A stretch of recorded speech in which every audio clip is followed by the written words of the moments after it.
SIDA y lentivirus.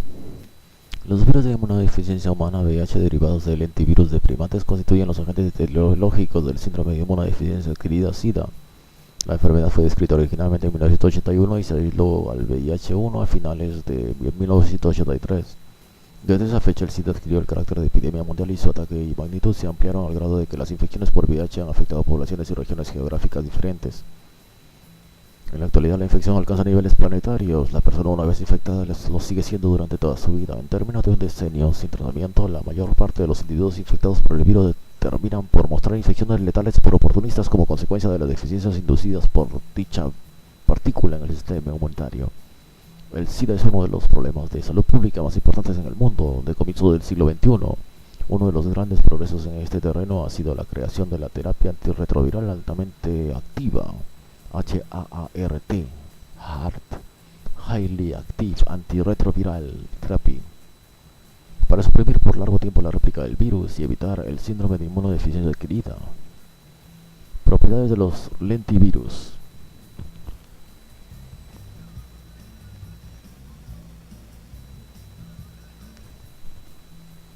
En este cuadro, propiedades importantes de los lentivirus, retrovirus no oncógenos.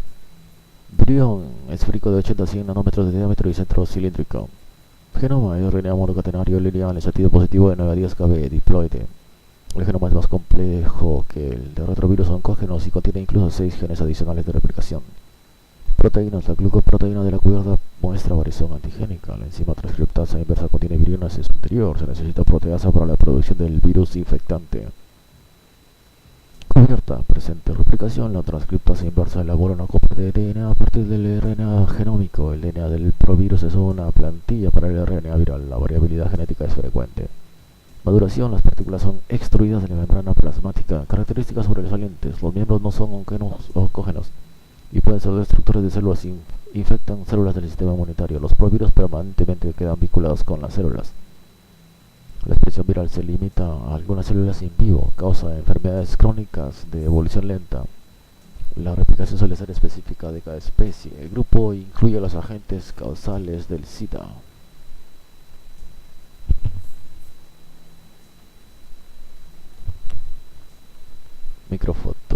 Micrografía electrónica de linfocitos infectados por VIH, en que se observa una gran acumulación de virus recién producidos en la superficie celular.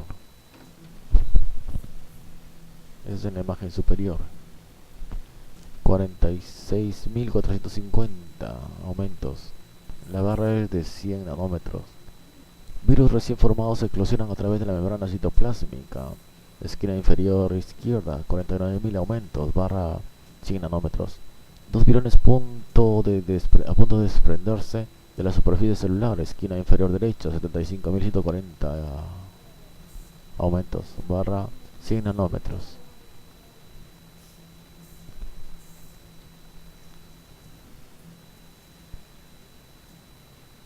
Genoma del VIH y estructura del virión. El genoma se muestra en la mitad superior. Las proteínas del virus son sintetizadas en la forma de poliproteínas precursoras GAG-POL PR160, GAG PR55 y GP160, que son modificadas enzimáticamente y así se generan las proteínas maduras del virión.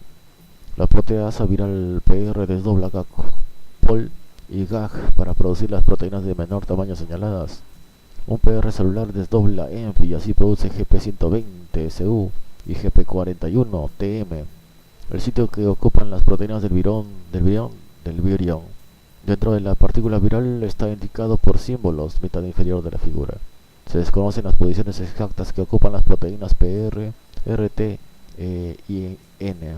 En el centro del virus, el VIH-2 y VIS no tienen el gen BPU, pero contienen el gen BPX.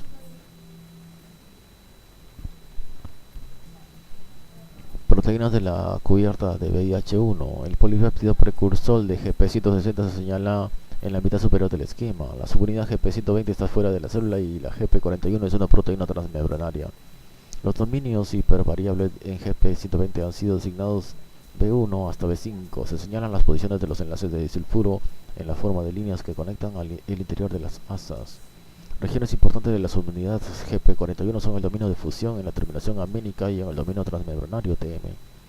Las terminaciones amínicas NH2 y carboxílica COH han sido marcadas en ambas subunidades. Miembros representativos del género lentivirus.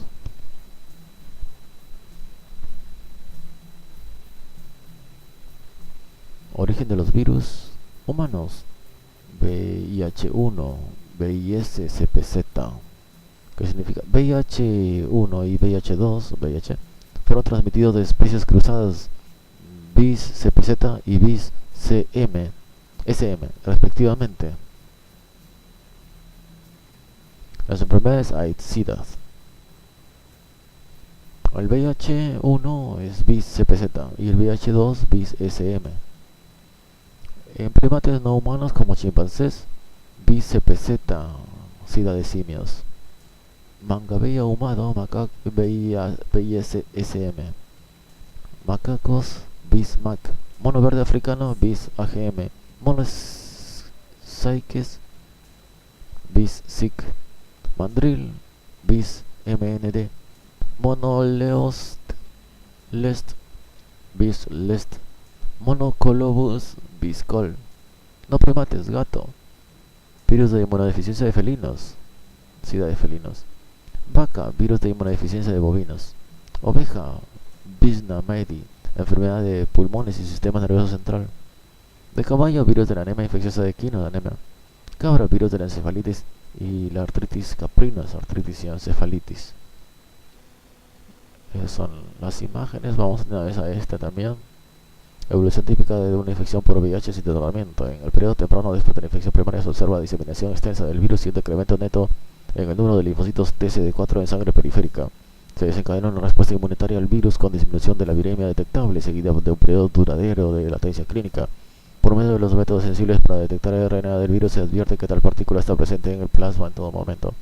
El número de linfocitos TCD4 sigue disminuyendo en los años siguientes hasta llegar a un nivel crítico por debajo del cual surge el peligro notable de enfermedades oportunistas.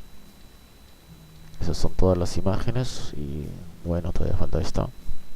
Utilidad de los niveles de RNA del VIH1 plasmático en el pronóstico, carga o número de virus. El límite prefijado en cuanto al virus anticipa los resultados clínicos a largo plazo. RNA de VIH1 en plasma, copias por mililitro. 10 a la 3, a la 4, a la 5, a la 6. Y el umbral de años después de la infección, mitad de año, un año, año y medio y 2 años. Sujetos con SIDA, 5 años después de la infección. Aquí 62%, 49%, 26% y 8%. Principales productos génicos de VIH útiles en el diagnóstico de la infección. Producto génico. El número denota la masa molecular aproximada de las proteínas en kilodaltones. GP160. Los anticuerpos a dichas proteínas virales son los detectados más frecuentes. Precursores de las glucoproteínas de cubierta. GP120, glucoproteína de cubierta externa del virión, SU, abreviatura de 2 letras que corresponden a la proteína viral. P66, transcriptasa inversa y RNasa H del producto génico de la polimerasa. P55, precursor de proteínas centrales, poliproteína proveniente del gen GAG. P51, transcriptasa inversa RT. GP41, glucoproteína de la cubierta transmembranaria, TM. P32, integrasa IN. P24, proteína central del nucleocápside del virión, CA. P17, proteína del centro matriz del virión, MA. Características de las respuestas de anticuerpos contra VIH y su relación con la evolución de la infección por el virus de inmunodeficiencia humana. PBL significa linfocitos en sangre periférica, CTL, linfocitos T citotóxicos. Linfocitos por microlitro, 0,500.000. Esa es infección, aquí es la línea. 0 conversión, aquí en semanas, 4 a 8 semanas, incluso 10 años y 2 a 3 años. Linfocitos TCD4, SIDA, muerte. Anticuerpos contra la cubierta de VIH, CTL específica de VIH. Anticuerpos contra P24 VIH, viremia.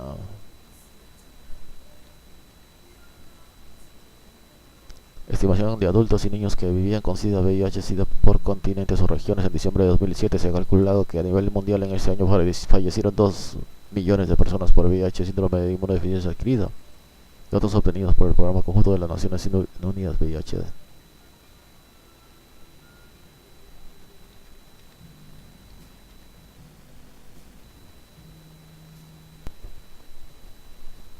Estructura y composición. El VIH es un retrovirus miembro del género lentivirus y posee muchas de las características físico-químicas típicas de la familia.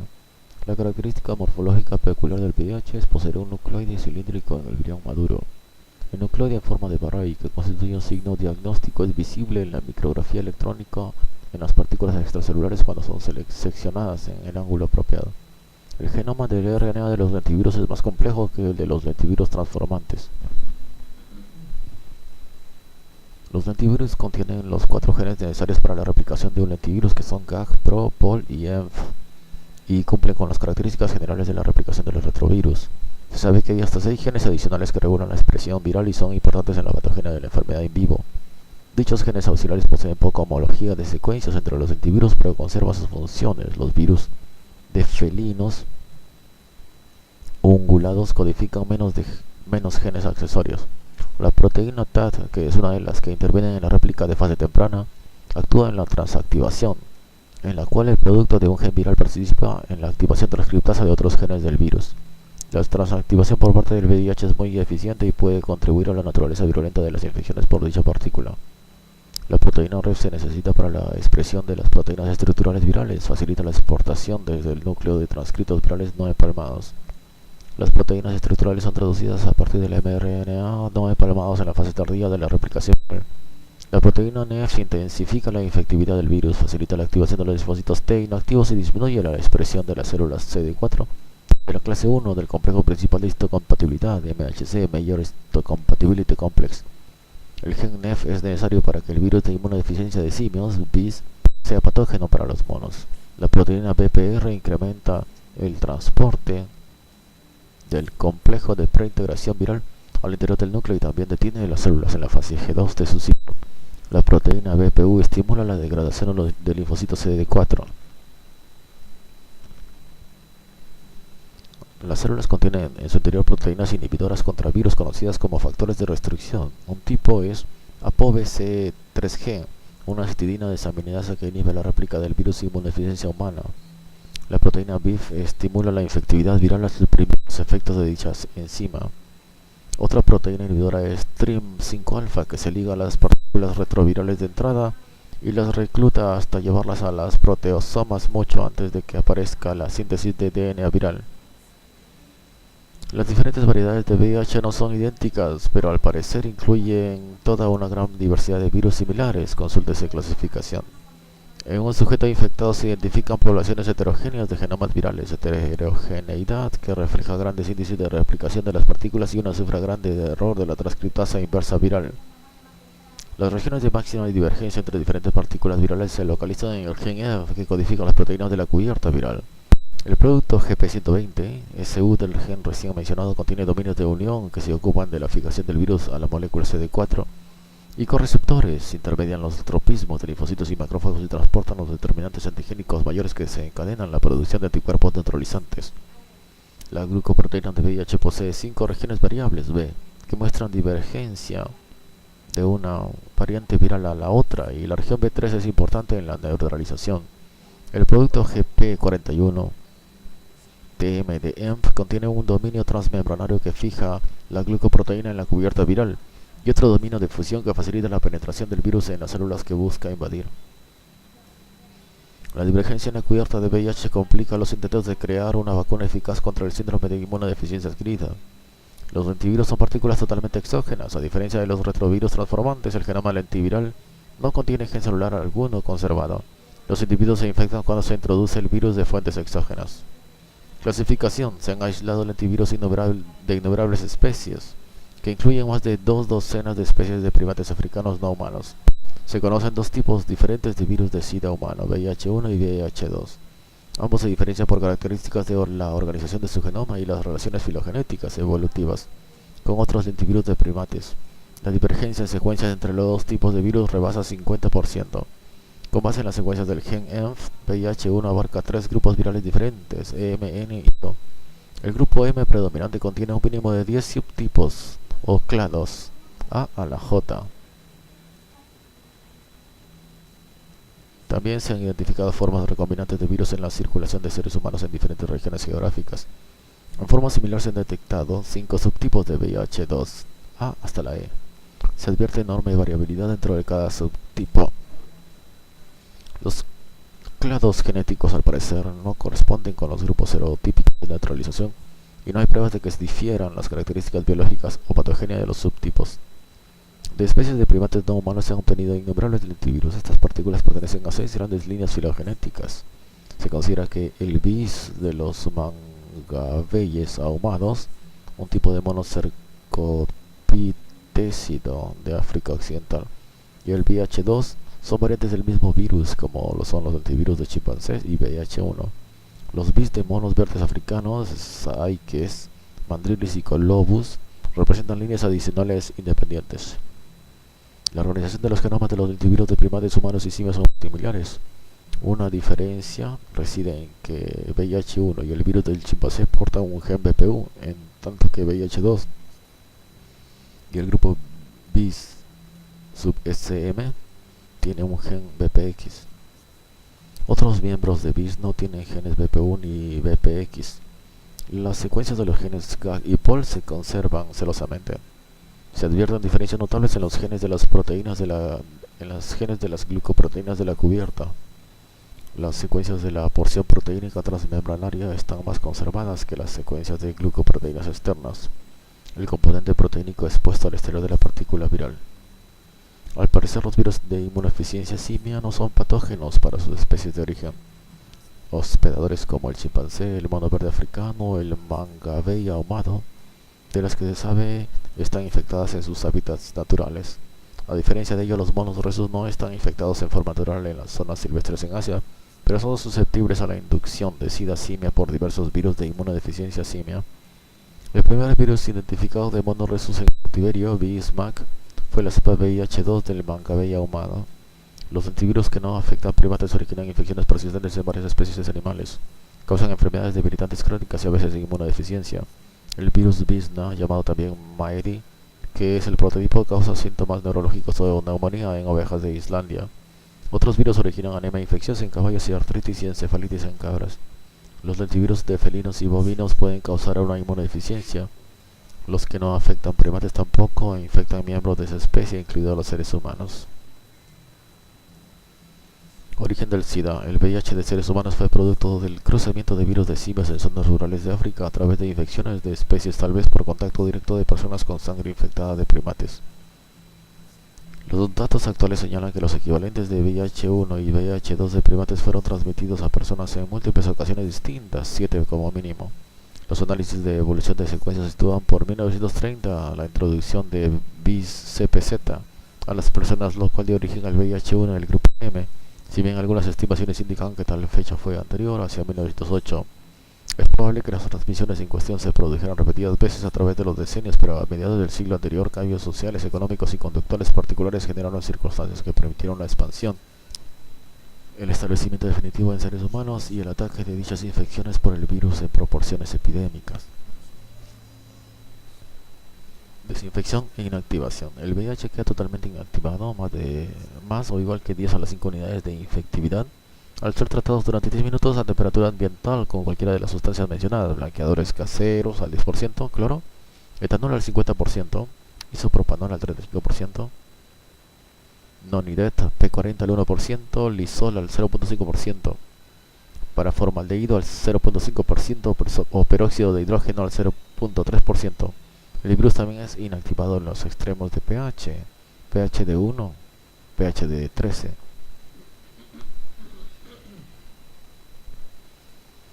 El virus está presente en sangre coagulada o sin coagular, en una aguja o una jeringa. Para inactivarlo se necesita exponerlo al blanqueador concentrado durante 30 segundos como mínimo.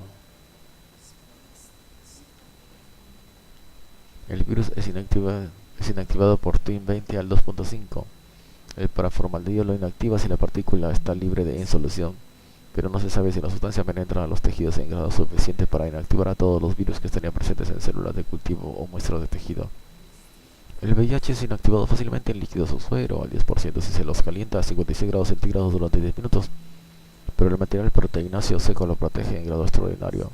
Sería necesario calentar a 68 grados centígrados los hemoderivados liofilizados durante 72 horas para tener la seguridad de que los virus contaminantes quedaron inactivados. Sistemas de antivirus de animales. Gracias a aprendido en infecciones experimentales, incluidas las de ovejas con virus VISNA, se han acumulado datos de las características biológicas de las infecciones por antivirus. De una especie a otra varían las características de la enfermedad natural, aunque se han identificado signos comunes en todas ellas. Los virus son transmitidos por el intercambio de líquidos corporales.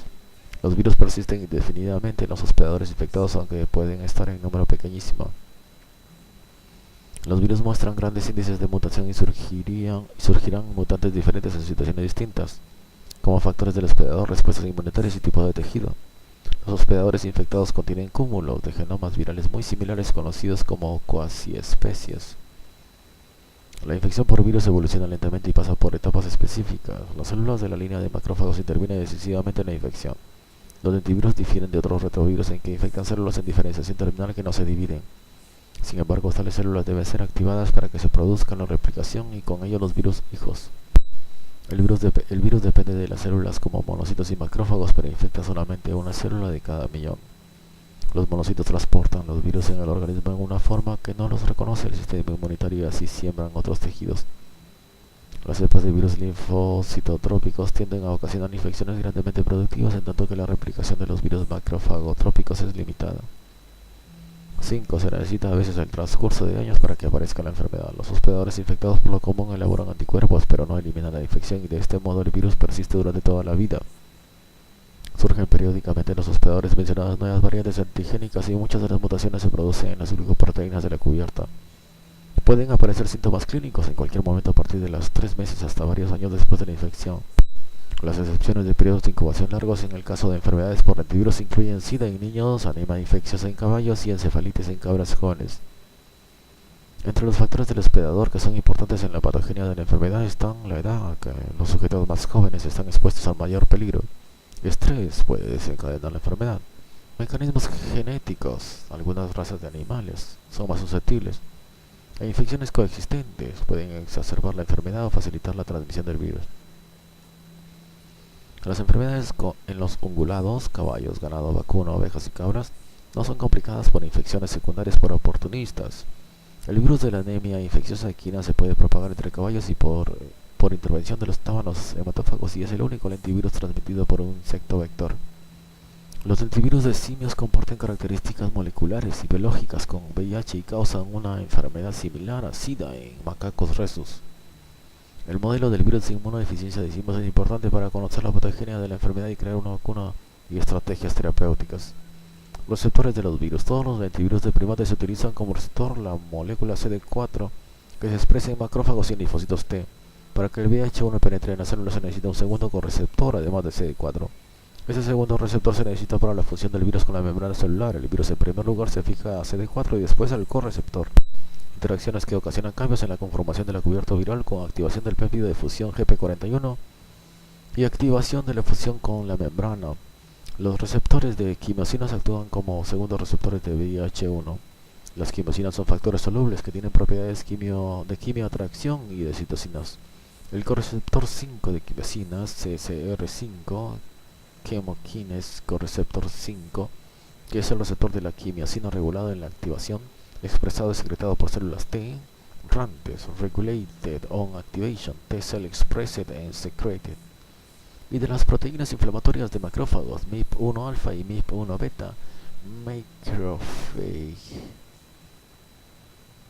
Inflammatory Protein, constituye el correceptor predominante de las cepas macrofagotrópicas de VIH, en tanto que el receptor 4 quimiosínico del Coxsackie, CXCR4, Coxsackie Chemokine Receptor 4, el receptor de la quimiosina del factor 1 de muerte lenta, SDF1, Slow Death Factor 1, es el correceptor de las cepas linfocitotrópicas de VIH1. Los receptores de quimiosinas utilizados por VIH para penetrar en las células se identifican en linfocitos, macrófagos y timocitos, así como en neuronas y células del colon y del cuello uterino. Las personas que tienen lesiones homocigóticas en CCR5 producen formas mutantes de la proteína y producen formas mutantes de la proteína pudieran estar protegidas contra la infección por VIH-1. Las mutaciones en el promotor del gen CCR5 al parecer ralentifican la evolución de la enfermedad. La necesidad de que participe un correceptor para la función de VIH con las células abrió nuevos puntos de acción de antivirales como estrategias terapéuticas. En 2013 en Estados Unidos se aprobó el primer inhibidor de la penetración de virus de inmunodeficiencia humana. Otra molécula, la intriguna alfa 4 beta 7, al parecer actúa como receptor del virus de inmunodeficiencia humana. Parece que la lectina específica de células dendríticas de CSAINT se liga a VIH-1, pero no media la penetración en las células, sino que más bien facilita el transporte de VIH por parte de células dendríticas a órganos linfoides y estimula la infección de los linfocitos T.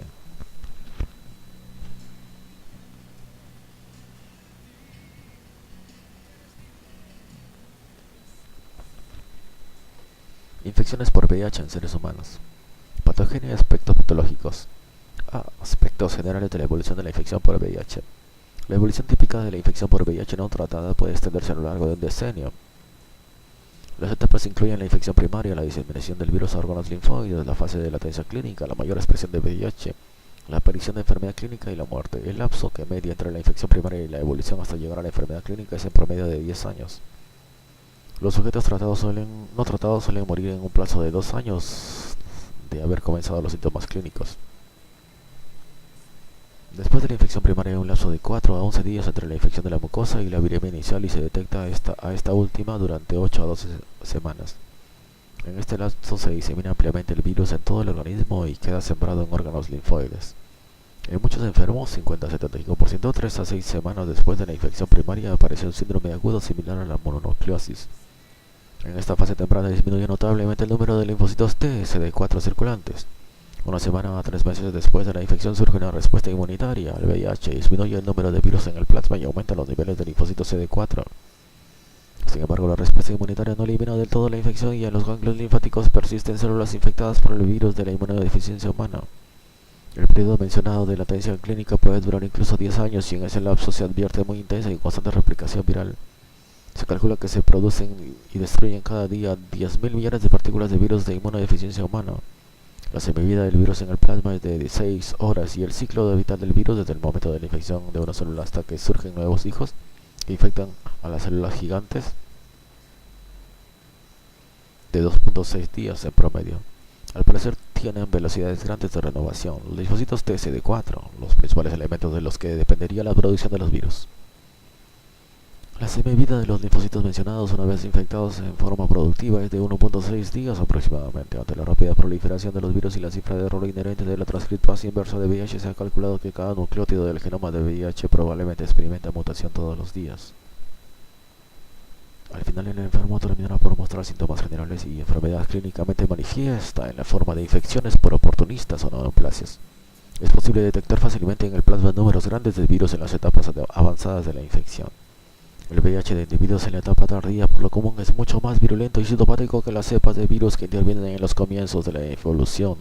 A menudo la evolución hasta SIDA se acompaña en un cambio de las cepas monocitotrópica a macrofagotrópica, M-trópica, de VIH-1 a las linfocitotrópicas, T-trópicas. Linfocitos TCD4, células anamnésicas y latencia. El signo cardinal de la infección por VIH es el agotamiento del número de linfocitos cooperadores inductores T, como consecuencia de la replicación de VIH en dicha población de células y también la muerte de linfocitos T no infectados por mecanismos indirectos. Las células comentadas expresan el marcador fenotípico CD4 en su superficie y la molécula en cuestión constituye el principal receptor del virus. Posee notable afinidad por la cubierta viral. El correceptor de VIH sobre los linfocitos es el receptor CXCR4 quimiocínico. En los comienzos de la infección, VIH primarios aislados son macrofagotrópicos.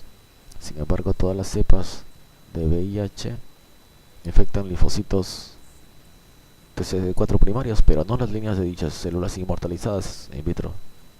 Al evolucionar la infección, los virus M-trópicos dominantes son sustituidos por los T-trópicos. La adaptación de tales partículas primarias en el laboratorio en las líneas de linfocitos T inmortalizadas hace que pierdan su capacidad de infectar monocitos y macrófagos. Las consecuencias de la disfunción de los linfocitos TCD4 causadas por la infección por VIH son devastadoras porque los linfocitos mencionados intervienen de manera fundamental en la respuesta inmunitaria de humanos. Son los encargados de manera directa o indirecta de inducir un conjunto muy amplio de funciones de células linfoides y no linfoides. Dichos efectos incluyen activación de macrófagos, inducción de funciones de linfocitos citolíticos naturales y células B, así como la secreción de diversos factores solubles que inducen la proliferación y la diferenciación de células linfoides que afectan a las células hematopoyéticas. En cualquier momento particular, solo una pequeña fracción de linfocitos TCD4 es infectada en forma productiva y muchas de las células con dicho ataque son destruidas, pero sobrevive una fracción y recupera su estado anamnésico en reposo. En las células anamnésicas es pequeña o nula la expresión del gen viral y de este modo permite que sea un reservorio latente estable a largo plazo del virus. Menos de una célula por millón de linfocitos TCD4 en reposo alberga provirus latentes de VIH-1, si la persona recibe satisfactoriamente antirretrovirales. Incluso después de 10 años de tratamiento, los enfermos presentan cambios mínimos en la magnitud en reservorio con número de VIH latentes, porque con gran lentitud se deteriora el reservorio latente de las células anamnésicas infectadas. Es poco probable la cura de la infección por VIH. Si existiera 1 millón de células anamnésicas infectadas en el cuerpo, se necesitarían unos 70 años para que se deterioraran y murieran. Cuando las células mencionadas se exponen al antígeno o se interrumpe la farmacoterapia, se activa y libera el virus infectante. Es posible que existan también entre los macrófagos, los hemoblastos o las células cerebrales otros reservorios o depósitos no sensibles a fármacos. C. Monocitos y macrófagos.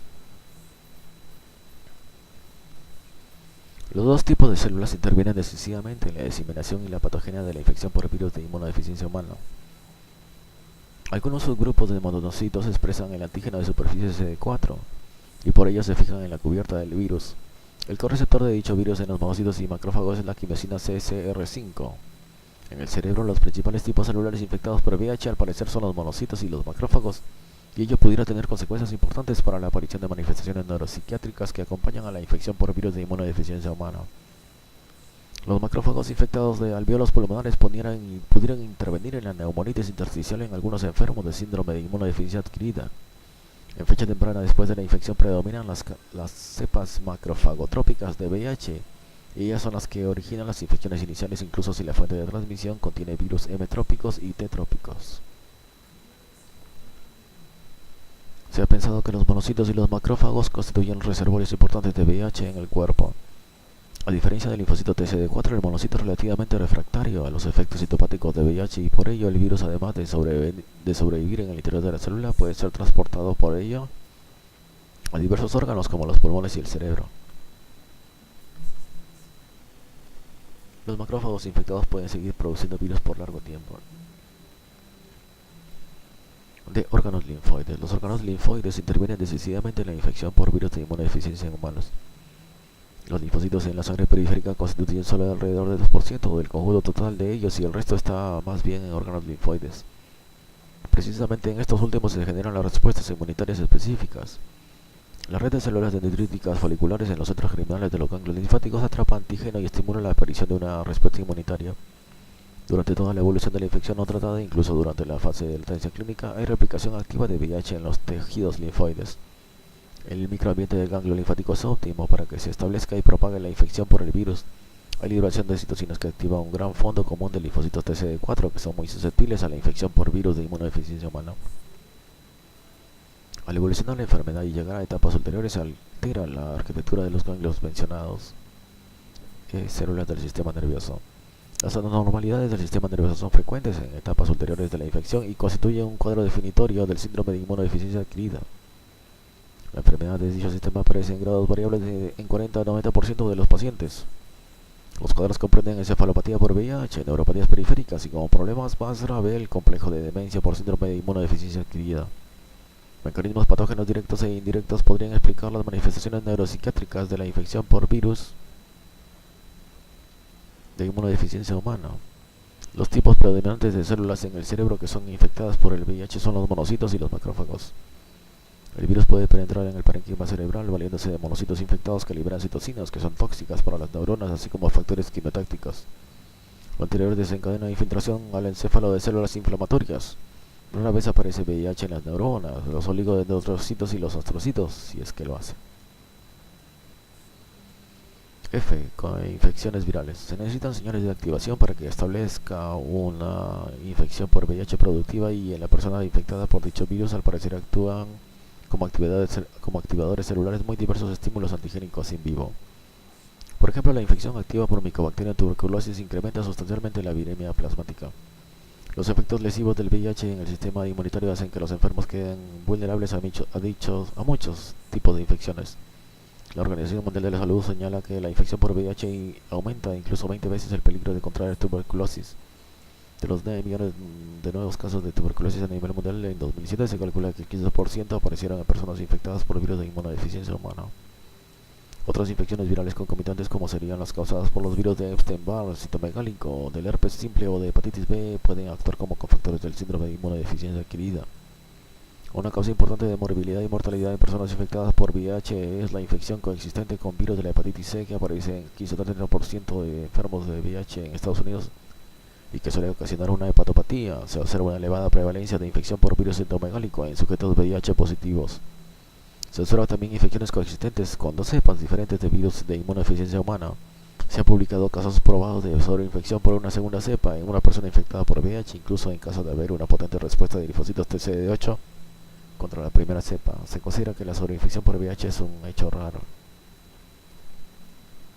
Manifestaciones clínicas. Los síntomas y signos de la infección aguda por VIH son inespecíficos e incluyen fatiga, erupciones, cefalea, náusea y sudoración nocturna. El SIDA se caracteriza por depresión notable del sistema inmunitario y la aparición de muy diversas infecciones graves por oportunistas o neoplasias poco comunes, en particular el sarcoma de Kaposi. Las manifestaciones más graves en adultos suelen ser antecedidas de un pródromo, diarrea y deterioro, que incluye fatiga, malestar general, adelgazamiento, falta de aire, diarrea crónica, zonas blancas en la lengua, tricoleucloplasia y candidosis oral, linfadenopatía.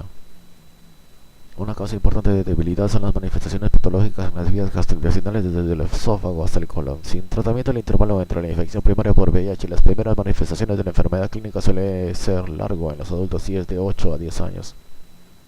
El sujeto fallece unos 10 años después. Cantidad de virus en plasma. El número de partículas de VIH en la sangre, cantidad de virus o viremia, tiene notable valor pronóstico. En cada paciente continuamente hay ciclos de replicación viral y destrucción celular y el nivel de los virus en la sangre, en equilibrio dinámico, punto prefijado, varía de una persona a otra durante el periodo asintomático. Dicho nivel refleja el número total de células infectadas en forma productiva y su tamaño promedio en el momento de la descarga o eclosión. Como consecuencia, una sola medición del número de virus en plasma unos 6 meses después de la infección permite anticipar el riesgo ulterior de que surja SIDA en los varones años después. Los puntos prefijados altos tienden a guardar relación con la evolución rápida de la enfermedad y con respuestas más inadecuadas al tratamiento. Sin embargo, datos más recientes sugieren una diferencia en dicho parámetro entre uno y otro sexo. En las mujeres, el número de virus posiblemente no permita predecir con exactitud la evolución hasta que llegara al síndrome de inmunodeficiencia adquirida. Es posible cuantificar los niveles de RNA plasmáticos de VIH por medio de diversos métodos comerciales. La cantidad de virus en el plasma al parecer constituye el elemento que mejor permite anticipar la culminación clínica a largo plazo, en tanto que el número de linfocitos CD4 constituye el mejor elemento de anticipación del peligro a breve plazo de que aparezca una enfermedad por oportunistas. Las cuantificaciones del número de virus plasmáticos constituyen un elemento decisivo para evaluar la eficacia de los antirretrovirales. SIDA en niños. Las respuestas de neonatos infectados son distintas de las que se observan en adultos infectados por virus de inmunodeficiencia humana. El comienzo del SIDA en niños, enfermedad adquirida de su madre infectada, suele incluir síntomas clínicos a los 2 años de vida. 2 años más tarde el pequeño muere. El neonato es particularmente susceptible a los efectos devastadores de VIH porque para la fecha de la infección primaria no se ha desarrollado su sistema inmunitario. Las manifestaciones clínicas pueden incluir neumonitis intersticial linfoide, neumonía, candidosis grave de la boca, encefalopatía, consunción, linfadenopatía generalizada, sepsis bacteriana, hepatosplenomegalia, diarrea y retraso del crecimiento. Los niños con infección por VIH adquirida en fase perinatal sin tratamiento tienen un pronóstico totalmente insatisfactorio. En los primeros años de vida se advierte muy a menudo una evolución acelerada de la enfermedad. Los niveles grandes de la cantidad de VIH en plasma al parecer señalan anticipadamente a los lactantes en peligro de que su enfermedad evolucione con rapidez. Las características de la replicación viral en los lactantes difieren de los adultos. Los niveles de la carga de RNA viral por lo común son pequeños en el nacimiento, lo cual sugiere que el contagio de la infección se produce en una fecha muy cercana en ese momento. Los niveles de RNA a partir de esa fecha aumentan rápidamente en los primeros meses de vida y después hay una disminución lenta hasta 24 meses de edad, lo cual sugiere que el sistema inmunitario inmaduro difícilmente frenó la infección.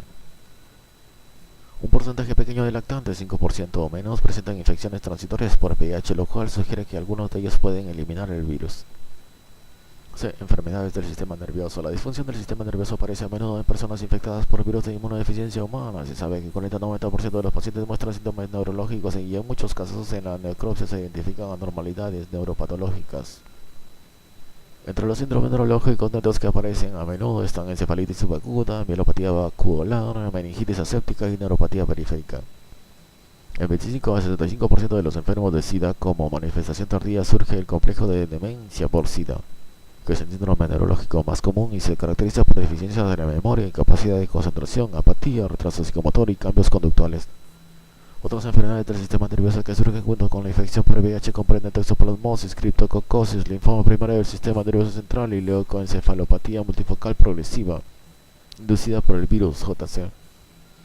La media de supervivencia desde que comienza la demencia grave suele ser de menor de 6 meses. Los niños enfermos de SIDA también presentan anormalidades del sistema nervioso que incluyen cuadros convulsivos, pérdida progresiva de los puntos definitorios conductuales y del desarrollo, encefalopatía, trastornos de déficit de atención y retrasos del desarrollo. La encefalopatía por VIH puede afectar incluso al 12% de los niños y suele acompañarse de profunda deficiencia inmunitaria. Los patógenos bacterianos predominan en el SIDA de niños como la causa más frecuente de meningitis. Gracias a la terapia con antirretrovirus, los niños que nacen con infección por VIH viven hasta la adolescencia y muchos al parecer están expuestos a un gran peligro de presentar trastornos psiquiátricos y los problemas más comunes son los trastornos de ansiedad. De infecciones por oportunistas. Las causas predominantes de morbilidad y de mortalidad en personas en fase tardía de la infección por VIH son las infecciones por oportunistas, es decir, cuadros graves inducidos por agentes que rara vez causan una enfermedad importante en la persona inmunocompetente. Las infecciones antes mencionadas por lo común no aparecen en sujetos infectados por VIH hasta que el número de linfocitos TCD4 ha disminuido del nivel normal de 1000 células por microlitro a menos de 200 células. Conforme se han creado tratamientos contra algunos de los patógenos oportunistas más comunes y la atención de los enfermos de SIDA permite que sobrevivan mayor tiempo, ha cambiado el espectro de infecciones por oportunistas. Las infecciones más comunes por oportunistas en enfermos de SIDA no tratados incluyen las causadas por protozoos, especies de Toxoplasma gondii, Spora y Cryptosporidium, hongos, Candida albicans, Cryptococcus neoformas, Coccidioides imitis, Histoplasma capsulatum, Pneumocystis gyrovesi. Bacterias, especies de Mycobacterium avium intracelulares, M. tuberculosis, Listeria monocytogenes, Nocardia, asteroides, Salmonella y Streptococcus. Virus citomegálicos del herpes simple, de varicela zoster, adenovirus, de poliomavirus JC, de hepatitis B y C. Las infecciones por herpesvirus son frecuentes en enfermos de SIDA y a menudo se detectan en la saliva múltiples partículas de este tipo. La retinitis por virus citomegálico es la complicación ocular más común y grave del síndrome de inmunodeficiencia adquirida. El cáncer. Las personas con SIDA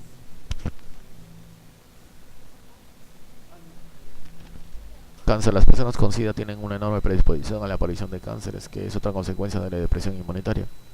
Los cánceres en dicha situación corresponden a los causados por un virus como cofactor que incluye el linfoma no Hodgkin, de los tipos sistémicos y del sistema nervioso y central, el sarcoma de Kaposi, el cáncer cervicuterino y los de la zona no genital. La mayor parte de los cánceres de las células B clasificados como linfoma de Burkitt y los del sistema nervioso central, pero no en muchos linfomas sistémicos, se identifica DNA viral de Epstein-Barr. En algunos de los linfomas no Hodgkin se ha detectado el virus de polioma SB40. La frecuencia del linfoma Burkitt es de 1000 veces mayor en enfermos de SIDA que en la población general. El sarcoma de Kaposi es un tumor vascular que en opinión de los expertos proviene del endotelio y aparece en la piel, las mucosas, los ganglios linfáticos y algunas vísceras. Antes de que se observara dicho cáncer en los enfermos de SIDA se consideraba que era muy raro.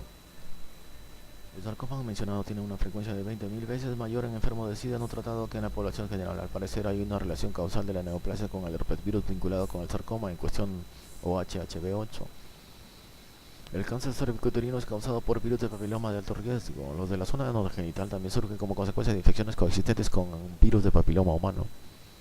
El uso de antirretrovirales eficaces ha logrado la disminución notable de la frecuencia de sarcomas de Kaposi, aunque no ha modificado la incidencia de los linfomas no Hodgkin en personas infectadas por virus de inmunodeficiencia en humanos.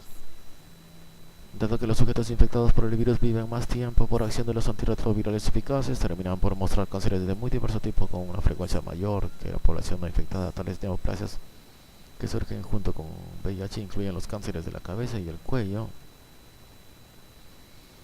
el pulmón, el linfoma de Hodgkin, el cáncer de hígado, el melanoma y el de la boca. Al parecer no aumenta el riesgo de cánceres de la mama, el colon o la próstata. Inmunidad. Las personas infectadas por VIH generan respuestas mediadas por células y de tipo humoral contra los antígenos propios del virus. Poco después de la infección aparecen los anticuerpos contra diversos antígenos frecuentes en esas partículas. Innumerables individuos infectados sintetizan anticuerpos neutralizantes contra VIH dirigidos contra la glucoproteína de cubierta. Sin embargo, son pequeños los niveles de su actividad neutralizante y muchos de los anticuerpos contra la cubierta no poseen tal acción. Se piensa que la glucosilación densa puede inhibir la unión del anticuerpo neutralizante a la proteína de la cubierta. La glucoproteína de la cubierta muestra enorme variabilidad en sus secuencias y dicha variación natural permite la evolución de poblaciones sucesivas de virus resistentes que no son reconocidos por los anticuerpos neutralizantes existentes. Los anticuerpos neutralizantes se emiten in vitro al inhibir la infección del VIH de las líneas de linfocitos susceptibles. La infección por los virus se cuantifica por medio de la técnica de transcriptasa inversa que mide la actividad enzimática de las partículas VIH liberadas.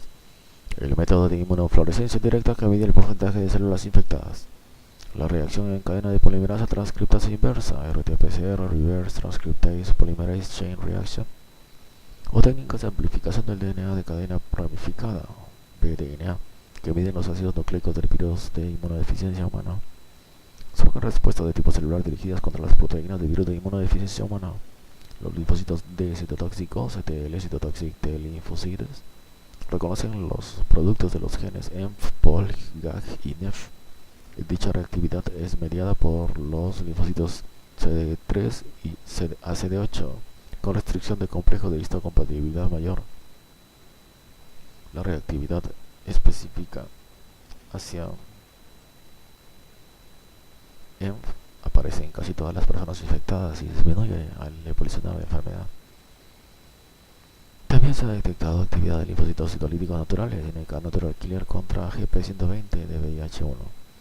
No se ha dilucidado cuáles respuestas del hospedador son importantes para proteger contra la infección por VIH o el desarrollo de la enfermedad. Un problema que afrontan quienes investigan la posibilidad de una vacuna contra SIDA es que se desconocen los hechos correlacionados de la inmunidad protectora, que incluyen la importancia relativa de las respuestas inmunitarias humorales o las mediadas por células.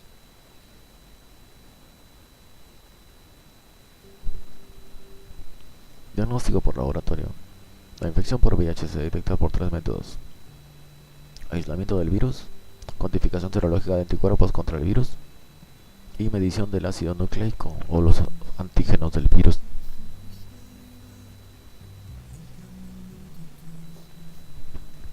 Aislamiento del virus. El VIH se cultiva de los linfocitos de la sangre periférica y a veces de muestras de otros sitios. El número de linfocitos infectados circulantes varía con la etapa de la enfermedad. En el plasma y en las células sanguíneas periféricas de enfermos de SIDA se identifican grandes números de virus en comparación con lo observado con personas asintomáticas. La magnitud de la viremia al parecer constituye una correlación mejor de la etapa clínica de la infección que la misma presencia de anticuerpos. La técnica de aislamiento más sensible es cultivar conjuntamente la muestra o problema con mononucleares de sangre periférica estimulados por un mitógeno y no infectados. Las partículas de VIH primario tienen una proliferación muy lenta en comparación con las cepas adaptadas en el laboratorio. La proliferación de los virus se detecta al estudiar los líquidos ordenantes del cultivo después de 7 a 14 días para que surja la actividad de transcriptasa inversa o los antígenos específicos del virus P24. La gran mayoría de sujetos con anticuerpos contra VIH positividad tendrán el virus que se puede cultivar de sus células sanguíneas. Sin embargo, las técnicas de aislamiento son lentas y laboriosas y se circunscriben a estudios de investigación.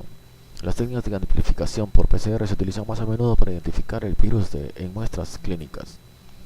B. Serología. En el comercio se consiguen equipos de prueba para medir anticuerpos con la técnica de enzimo inmunoanálisis EIA, Enzyme Linked Immunoassay. Los métodos en cuestión, si se practican de manera apropiada, poseen sensibilidad y especificidad mayores del 98%. Cuando se usan los métodos basados en EIA para el cribado de poblaciones con una pequeña prevalencia de infecciones por VIH, como los donadores de sangre, al surgir una prueba positiva en una muestra de suero, habrá que repetirla para mayor confirmación.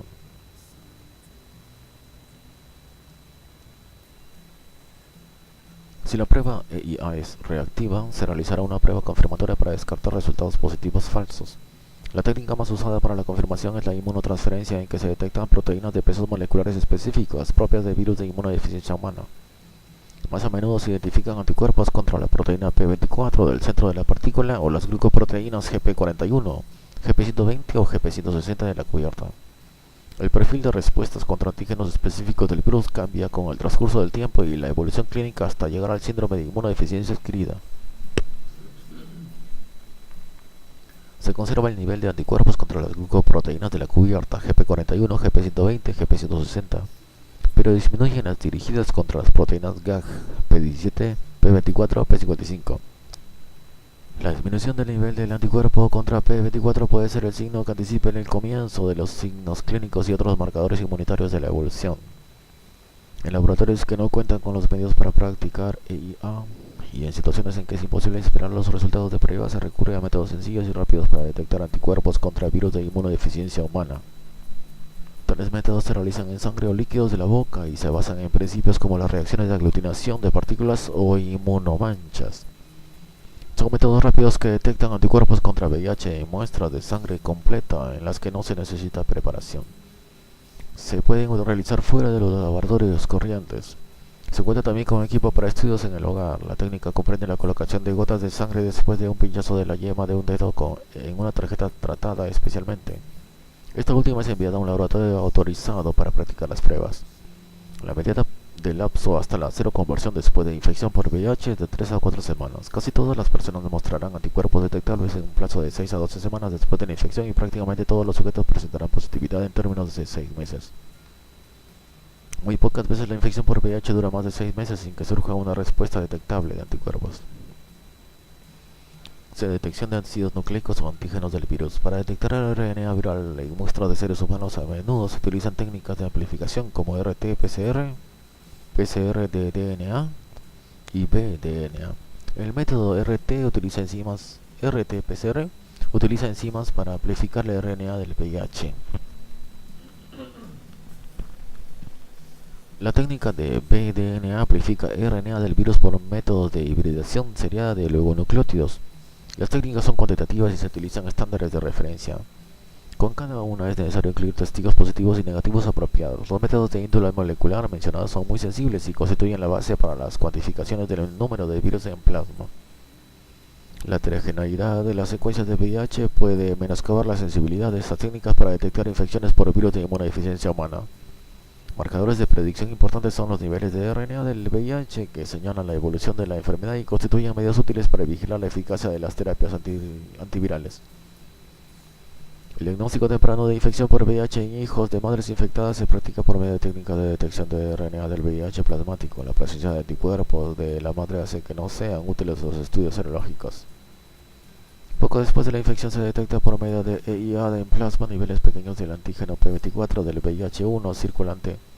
El antígeno a menudo no se detecta después de que aparecen los anticuerpos porque la proteína P24 forma complejos con los anticuerpos contra ella, pero a veces reaparece en etapa tardía de la infección y tal signo conlleva mal pronóstico.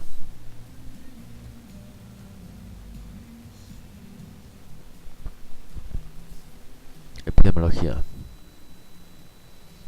Propagación del mundial del SIDA.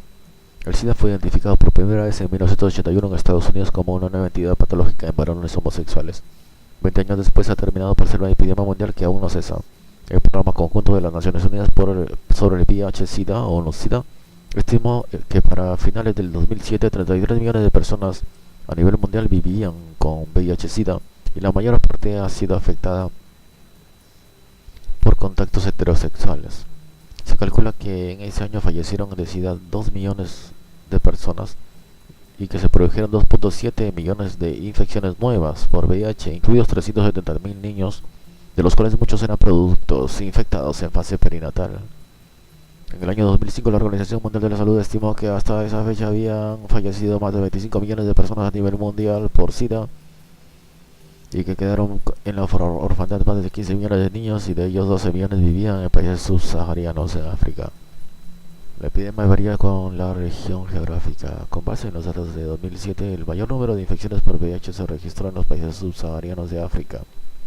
En algunas ciudades africanas con elevada prevalencia se sabe que 1 de cada 3 adultos está infectado por el virus. En esa zona la epidemia al parecer se ha estabilizado, si bien a menudo en grandes niveles. En algunos de esos países se han introducido antirretrovirales. Las infecciones se han propagado también en el sur y el sureste asiático, en particular en India, China y Rusia. El SIDA tiende a afectar a adultos jóvenes y trabajadores en su periodo de mayor productividad, razón por la cual la epidemia ha tenido efectos devastadores en las estructuras sociales y económicas de algunos países. A nivel mundial, los virus del grupo M son los que han ocasionado muchas de las infecciones por VIH-1, pero varían las distribuciones de subtipos. El subtipo C predomina en el sur de África, el subtipo A en África Occidental y el subtipo B aparece predominantemente en Estados Unidos, Europa y Australia. El VIH-12 ha permanecido localizado más bien en África Occidental.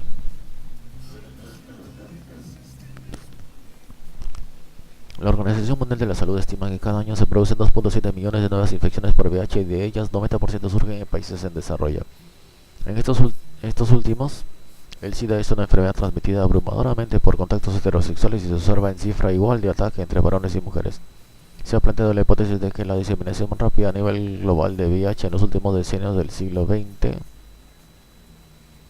ha sido estimulada por la migración masiva de pobladores de zonas rurales a centros urbanos, junto con el desplazamiento internacional de personas infectadas como consecuencia de revueltas civiles, turismo y viajes de negocios.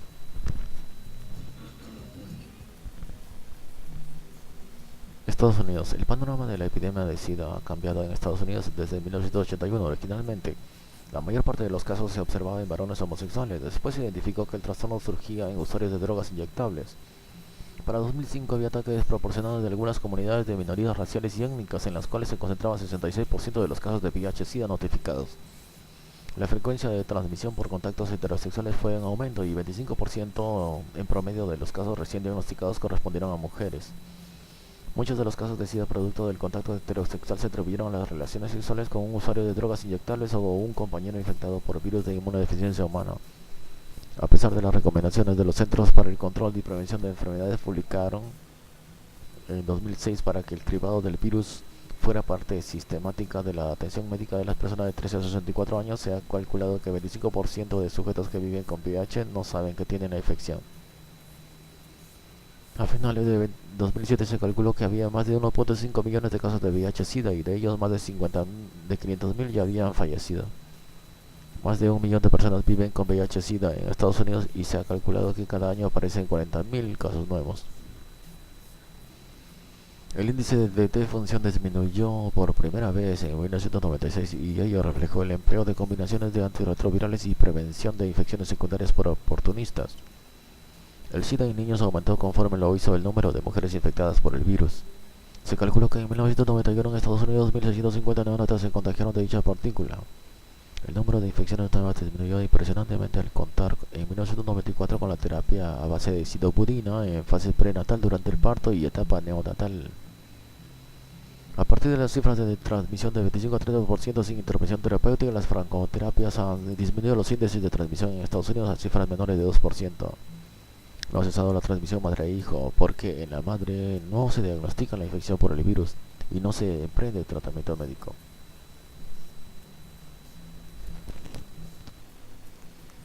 Los buenos resultados para disminuir la transmisión perinatal de VIH en Estados Unidos no se han podido reproducir en muchos países pobres y en particular en la región subsahariana de África. Las cifras de transmisión madre-hijo siguen siendo grandes.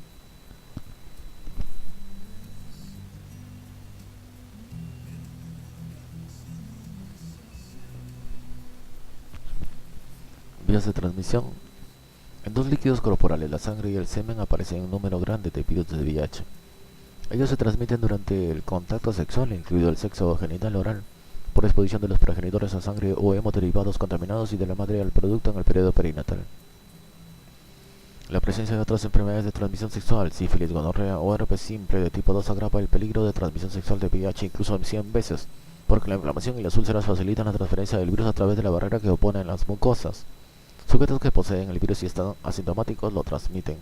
Desde la primera descripción de SIDA se identificó a la promiscuidad homosexual como un grave factor de riesgo de adquirir la enfermedad.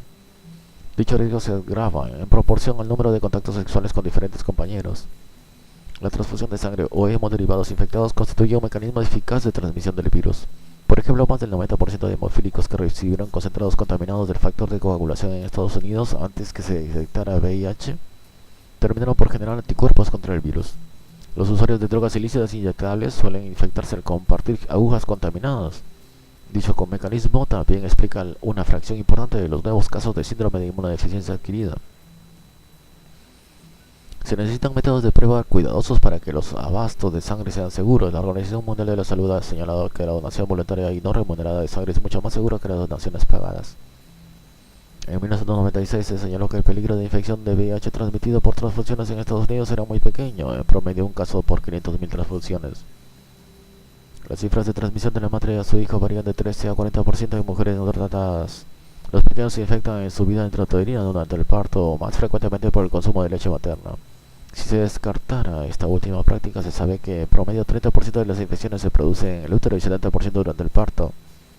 Los datos indican que 33 a 50% de las infecciones perinatales por VIH en África provienen del consumo de leche materna. La transmisión durante el amamantamiento aparece muy tempranamente, a los 6 meses, y un factor importante de riesgo para que ocurra es que la madre tenga un número grande de virus en su sangre. Los profesionales asistenciales han sido infectados por el VIH después de un pinchazo de aguja con sangre contaminada. El número de infecciones por ese mecanismo es relativamente pequeño en comparación con el número de pinchazos de aguja que han ocurrido en que se inoculó sangre contaminada, riesgo calculado de transmisión 0.3%. El riesgo de transmisión es aún menor después de que hay exposición de una membrana mucosa a sangre infectada, en promedio 0.09%. Lo anterior es muy diferente de lo que ocurre con el peligro de infección por el virus C de hepatitis después de un pinchazo de aguja, que es de 1.8%, y la infección por el virus B de la misma enfermedad, que es de 6 a 30%.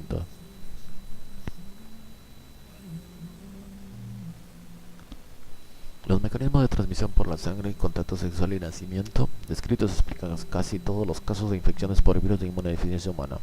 Ha surgido preocupación grande de que pudieran surgir en circunstancias raras otros tipos de transmisión, como sería el contacto casual con personas o insectos vectores infectados por VIH. Pero en tales situaciones casuales no hay prueba de que se produzca la transmisión del virus. Prevención, tratamiento y control antivirales. En Estados Unidos se ha aprobado un número cada vez mayor de antivirales para tratar infecciones por VIH. Entre las clases de tales medicamentos están inhibidores nucleócidos, no nucleócidos de la enzima viral transcriptasa inversa e inhibidores de la enzima proteasa del virus. Los inhibidores recién mencionados son antivirales potentes porque la actividad de proteasa es absolutamente esencial para que surja un virus infectante, y la enzima del virus es diferente de las proteasas de células humanas. Nuevas clases de fármacos incluyen inhibidores de la fusión, aprobados originalmente en 2003, que bloquean la penetración del virus en las células. Inhibidores de la penetración, aprobados originalmente en 2007, que bloquean la unión del correceptor CCR5 por parte del virus. E inhibidores de la integrasa, aprobados por primera vez en 2007, que interfieren en la enzima viral necesaria para la replicación de virus de inmunodeficiencia humana. En 1996 se pudo contar con combinaciones de antirretrovirales denominadas terapia antirretroviral altamente activa, HAART, Highly Active Antiretroviral Therapy. En ocasiones suprime la replicación viral a un número por debajo de los límites de detección en el plasma, disminuye el número de virus en los tejidos linfoides, permite la recuperación de las respuestas inmunitarias contra patógenos oportunistas y prolonga la vida del paciente.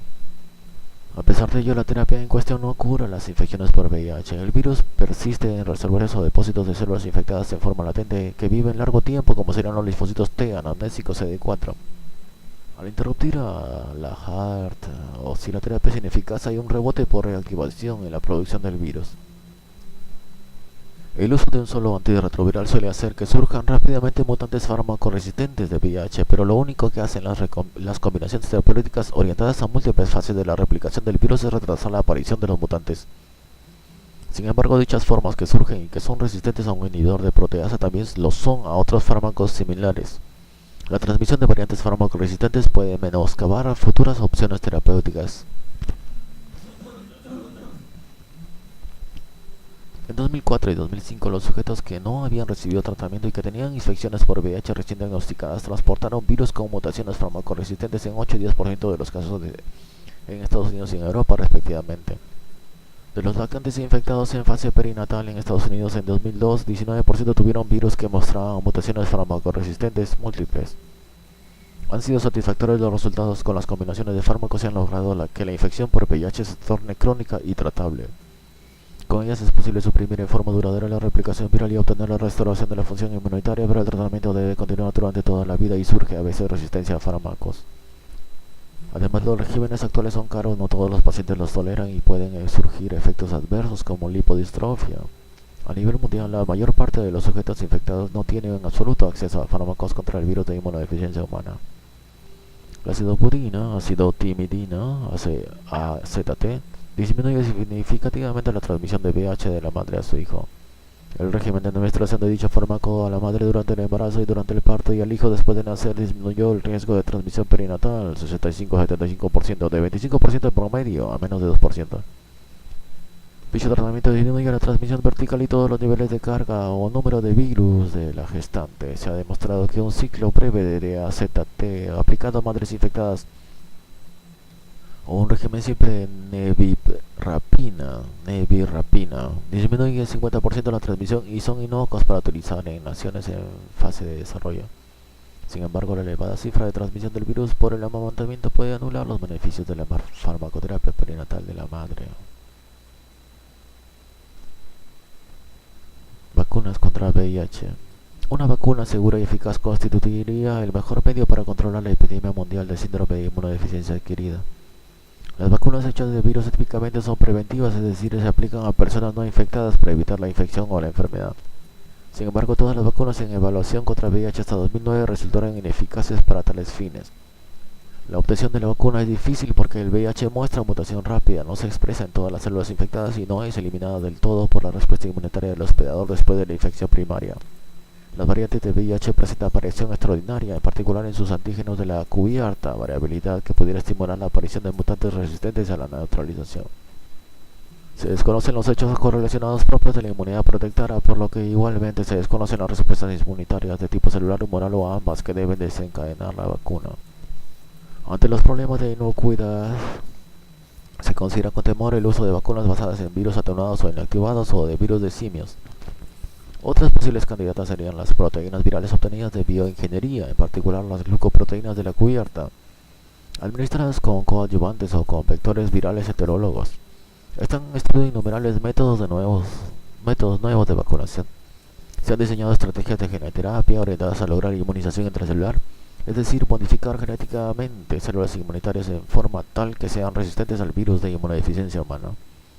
Un gran obstáculo para la obtención de la vacuna es no contar con un modelo animal apropiado de virus de inmunodeficiencia humana. Los chimpancés son los únicos susceptibles al virus. Además de que son pocos los animales para estudio, los chimpancés terminan por mostrar solamente viremia, anticuerpos, pero no inmunodeficiencia. En el modelo de SIDA de simios en macacos con virus de inmunodeficiencia de simios, la enfermedad se desarrolla y es útil para el estudio de obtención de vacunas. Microbicidas tópicos. En muchos países del mundo las mujeres comprenden como lo mínimo la mitad de las personas que viven con VIH-Sida y en la mayor parte de los casos surge la infección por contacto heterosexual. Están en marcha intentos para sintetizar microbicidas tópicos seguros y eficaces para evitar la transmisión sexual del virus. Hasta la fecha ninguno de los compuestos en estudio ha sido eficaz en investigaciones en seres humanos. De medidas de control. Al no lograr el control por medio de fármacos o vacunas, la única forma de evitar la propagación epidémica de VIH es seguir un modo de vida que lleve al mínimo o elimine los factores de alto riesgo expuestos en párrafos anteriores. Hasta la fecha no se ha corroborado que surja la enfermedad por exposición común, como sería el estornudar, toser, compartir comidas u otros contactos casuales. El virus de la inmunodeficiencia humana se puede transmitir en todo tipo de sangre, razón por la cual los donadores deben ser sometidos a pruebas en busca de anticuerpos. Los métodos hechos adecuadamente para identificarlos al parecer detectan a casi todos los portadores de VIH y VIH2. En situaciones en que se practica el cribado extenso de donadores de sangre para identificar la exposición al virus y el rechazo de sangre contaminada, ha desaparecido prácticamente la transmisión por transfusión de sangre. Las autoridades sanitarias han recomendado transmitir a las personas que tienen una infección corroborada por VIH la siguiente información y orientación. Casi todas las personas seguirán mostrando la infección durante toda su vida y terminarán por presentar la enfermedad. Las personas mencionadas, a pesar de no tener síntomas, pueden transmitir el virus a otras. Se recomienda la evaluación y vigilancia médica hechos con regularidad.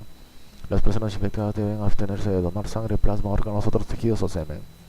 Existe peligro de infectar a terceros en el coito vaginal o anal por contacto oral o genital o al compartir agujas. El empleo constante y apropiado de condones disminuye la transmisión del virus, aunque la protección no es absoluta. No deben compartirse cepillos de dientes, maquinillas de rasurar u otros objetos que pudieran estar contaminados con sangre. Las mujeres seropositivas o las que tienen contacto sexual con varones seropositivos por sí mismas están expuestas a un mayor riesgo de contagiarse de virus de inmunodeficiencia humana. Si se embarazan, el producto de la concepción también está expuesto a un gran riesgo de contagiarse con virus de inmunodeficiencia humana. Después de accidentes que ocasionan pérdida sanguínea, hay que limpiar las superficies contaminadas con blanqueadores caseros diluidos en ese momento, a razón de 1 parte por 10 de agua. Es importante esterilizar por vapor en autoclave dispositivos que hayan perforado la piel, como agujas hipodérmicas y de acupuntura, antes de utilizarlas de nuevo, o será mejor desecharlas de manera segura. Los instrumentos para uso odontológico deben esterilizarse con calor en los lapsos que median entre la atención de uno y otro enfermo.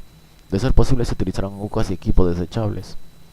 Al solicitar atención médica o odontológica por enfermedades recurrentes, las personas infectadas deben señalar a los encargados de su atención que son seropositivas para emprender la evaluación apropiada y tomar precauciones para evitar el contagio a los demás.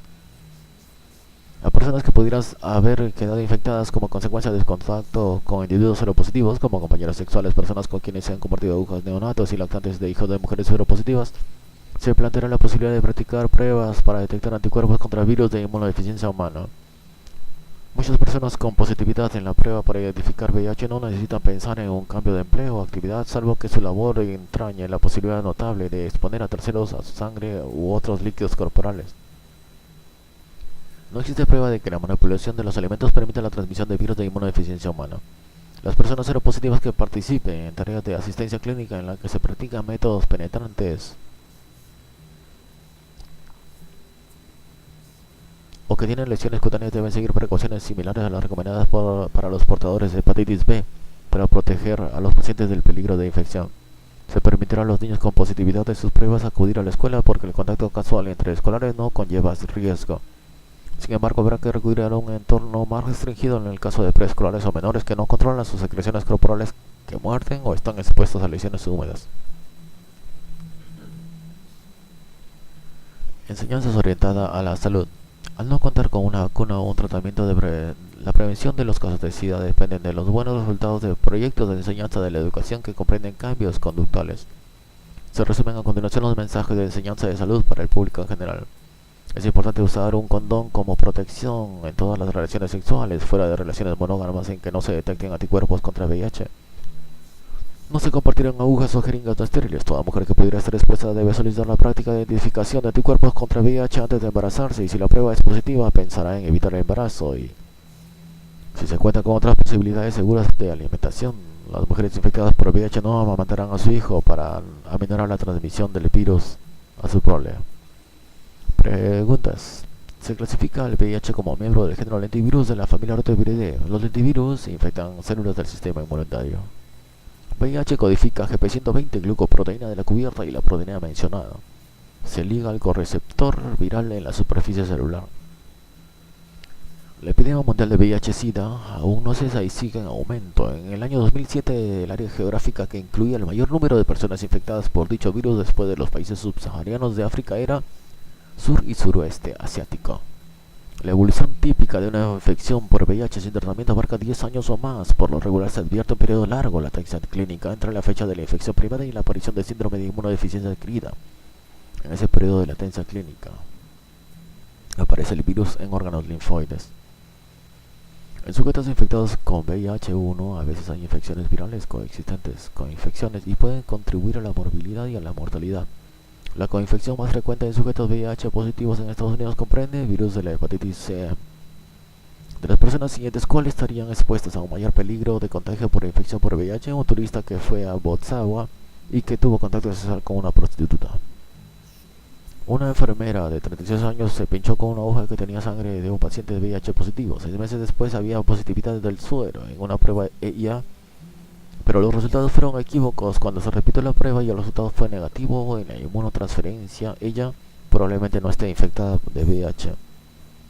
Se hizo un diagnóstico de infección por neumocistis girovesia, un varón de 41 años infectado de VIH que había rechazado la administración de antirretrovirales. El paciente en cuestión muestra probablemente un recuento de linfocitos TCD4 menor de 200 células por microlitro. Un varón de 48 años, VIH positivo que tenía 40 linfocitos CD4, señaló amnesias a su médico. 4 meses más tarde mostró parálisis y falleció. En la necropsia se identificó desmirinización de muchas neuronas en el cerebro y la microscopía electrónica hubo cúmulos de partículas sin cubierta en las neuronas. La causa más probable de su enfermedad es virus JC, John Cunningham. La leucoencefalopatía multifocal progresiva, LMP, es una infección del cerebro que pone en peligro la vida y que puede aparecer en personas que viven con el VIH. La terapia por combinación de antirretrovirales altamente activos contra la infección por VIH suele incluir un inhibidor de la proteasa como el saquinavir. El inhibidor mencionado inhibe una fase tardía en la replicación del virus.